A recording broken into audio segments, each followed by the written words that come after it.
A gente continua repercutindo a ordem de prisão contra o ex-presidente Fernando Collor. Bruno Salles, doutor Bruno, te deixei ali a pergunta na mão. Fica uma impressão de que o Collor virou o bode expiatório da Lava Jato, porque todo mundo se salvou na Lava Jato, num movimento capitaneado pelo Supremo Tribunal Federal, um revisionismo do Palácio do Planalto do governo Lula III, e o Collor que vai acabar indo para a prisão, mas eu queria sua leitura com toda a liberdade para divergir dessa ideia.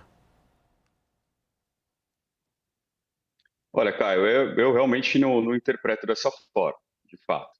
Eu acho que a gente tem decisões que anularam partes da Operação Lava Jato, mas tem muita gente cumprindo pena, até hoje, da Lava Jato.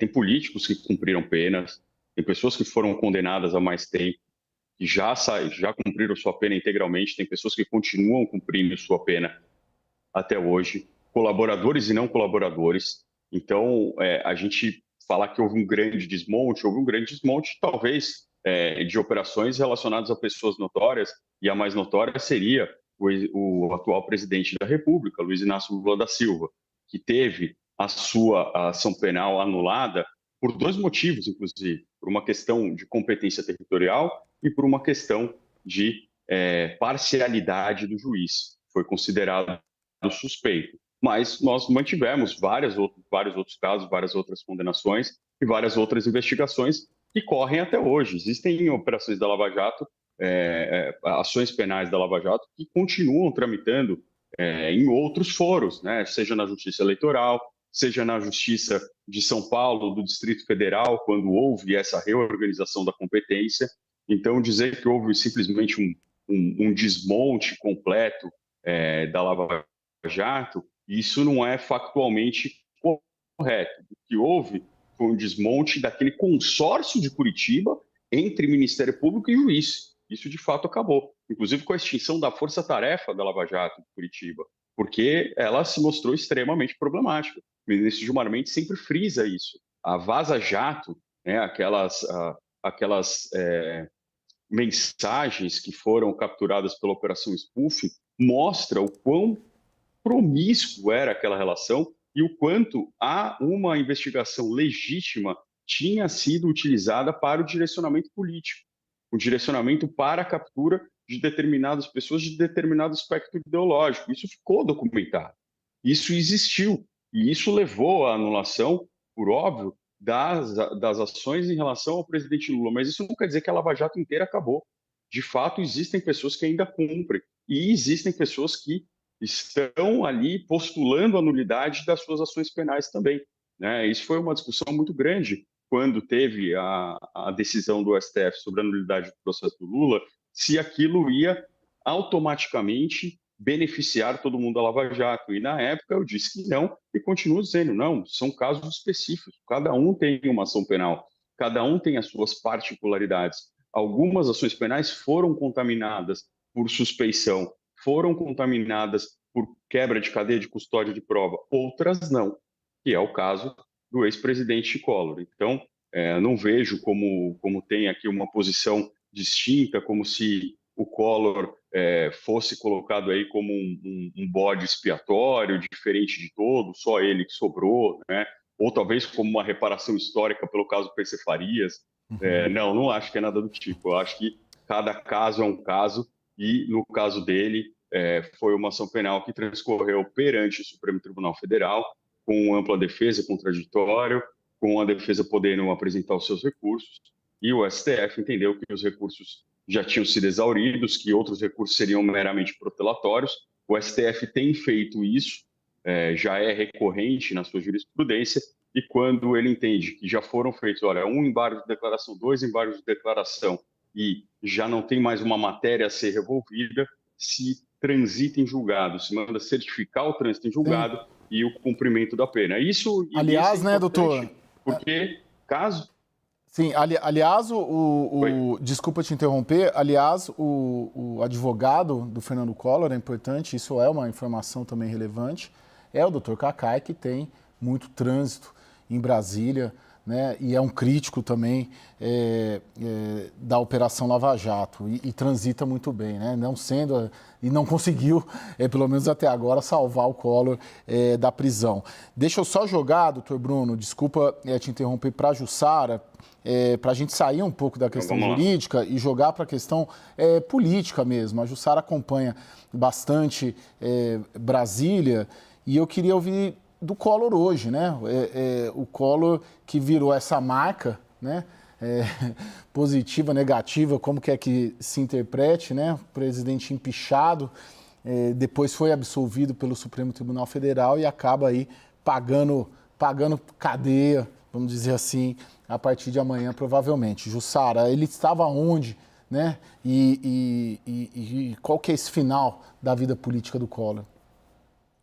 Olha, Caio, só para fazer um complemento aí, a nota oficial do ex-presidente Fernando Collor veio de um dos seus advogados, que é o Dr. Marcelo Bessa, que por acaso é o advogado do PL e do presidente do partido, Valdemar Costa Neto. Então, essa nota veio do Dr. Marcelo Bessa, que foi o advogado que acabou se manifestando sobre o ex-presidente Fernando Collor. Bem, vou aproveitar esse gancho do advogado para falar um pouco aí dos últimos períodos, né, do ex-presidente Fernando Collor aqui em Brasília.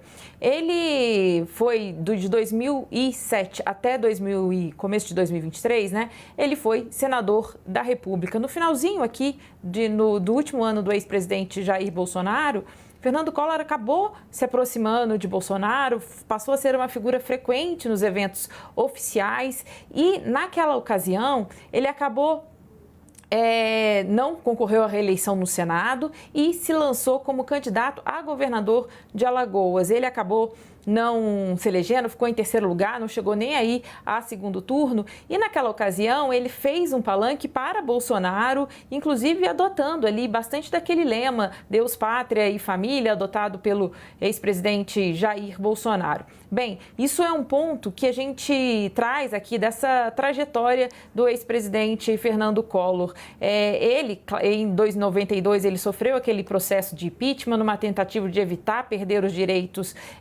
políticos, ele acaba renunciando, mas fato é que esse processo do impeachment deixou o ex-presidente, vou usar aqui a palavra magoado, mas muito ressentido, na verdade a palavra é um pouco essa, ressentido com a política e bastante distante, inclusive da imprensa, era mais recluso.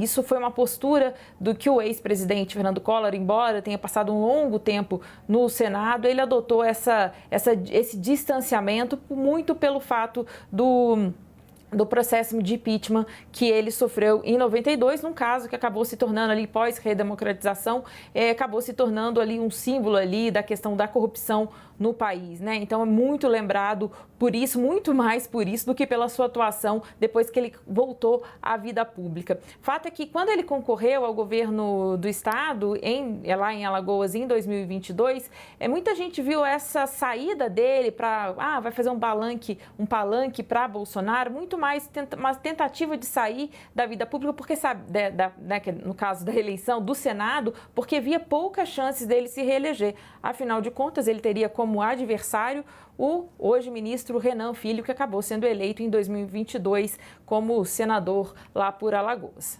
Daniel?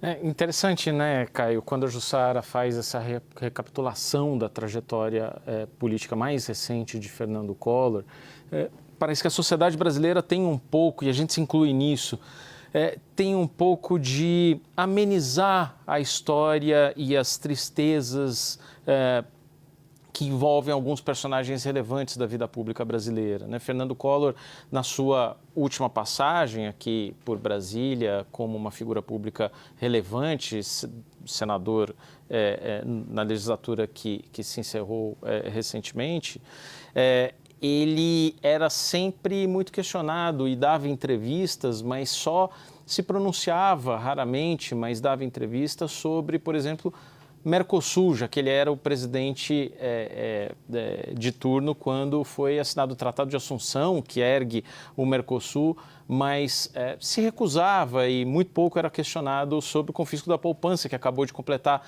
25 anos, que envolve inúmeras tragédias pessoais, né, Caio? Se eu pudesse só fazer uma pequena pergunta aqui para o Bruno, porque o que a gente percebe na condenação de Fernando Collor e agora na decretação de sua prisão é que as delações da Lava Jato têm um papel bastante importante ao apontar quais eram os esquemas de desvio de recursos públicos por parte da BR Distribuidora e pagamento de propina a Collor e aos diretores indicados por ele, apadrinhados por ele na BR Distribuidora, mas toda a trajetória ali da ação demonstra que houve investigações muito complementares à delação e achados de provas em apreensões como celulares, computadores, outros materiais, evidências em licitações, quer dizer, não ficou só na delação.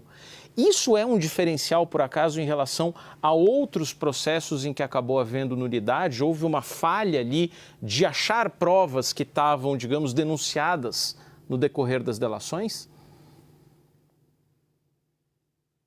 Olha, Daniel, sem dúvida, que é uma diferença gritante, né? Eu sempre venho fazendo essa ressalva, que a Lava Jato, quando ela é capturada pelo Ministério Público, ela acaba inaugurando o fim da era das boas investigações e das grandes investigações. Por quê? Eles perceberam que era mais fácil, mais rápido, colocar uma pessoa na cadeia, extrair uma delação e conseguir uma prisão com um juiz que já estava mancomunado com eles, que era o ex-juiz Sérgio Moro. E isso acabou fazendo com que as investigações fossem extremamente fracas, extremamente superficiais, pouco detalhadas, sem se invadir realmente as esferas mais profundas de uma trama que pudesse ser criminosa. Quando a Lava Jato passa, todo mundo percebe, olha, a gente não pode fazer isso. A gente precisa de fato investigar. A gente precisa ter mais elementos para além de uma colaboração. E é isso que a gente tem visto agora, nesse rescaldo depois da Lava Jato, acontecendo. Investigações que foram, de fato, profundas, param de pé. Investigações que se basearam em delações, principalmente em delações extremamente questionáveis, não parariam de pé. Eu sempre faço esse paralelo em relação à ação contra o presidente Jair Messias Bolsonaro. A delação do Mauro Cid, ela é absolutamente descartável nesse caso. Se você tirar tudo que o Mauro Cid fala do processo, você ainda tem um processo que fica bastante de pé, porque a investigação foi muito profunda, muito robusta, recuperou informações de celulares, fez cruzamento de Airbus, que são as estações rádio base, para saber onde as pessoas estavam, né? Então, a colaboração acaba sendo coadjuvante e não o principal.